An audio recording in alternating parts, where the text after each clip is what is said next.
సార్వత్రిక ఎన్నికలు ఆంధ్రప్రదేశ్లో.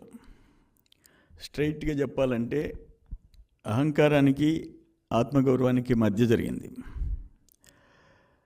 ఈ 5 ఏళ్ళు అన్నపూర్ణ లాంటి ఆంధ్రప్రదేశ్ని జగన్మోహన్ రెడ్డి అరాచక ఆంధ్రప్రదేశ్గా చేసేసాడు. చట్టాలని ఆయన కాళ్ళ కింద నలిపేసేసాడు. ఐఏఎస్లని ఐపీఎస్లని ఆయన కూలీల కింద మార్చేసుకున్నాడు. శాసనసభలో నిండు శాసనసభలో రాష్ట్ర ప్రజలు ఎన్నుకున్న చట్టసభలో శాసనసభ్యులు అందరు కలిసి ఏవైతే బడ్జెట్ సెషన్స్లో నిర్ణయాలు తీసుకుంటారో, అలొకేషన్స్ చేస్తారో వాటన్నిటినీ చెత్తపుట్లో వేసాడు.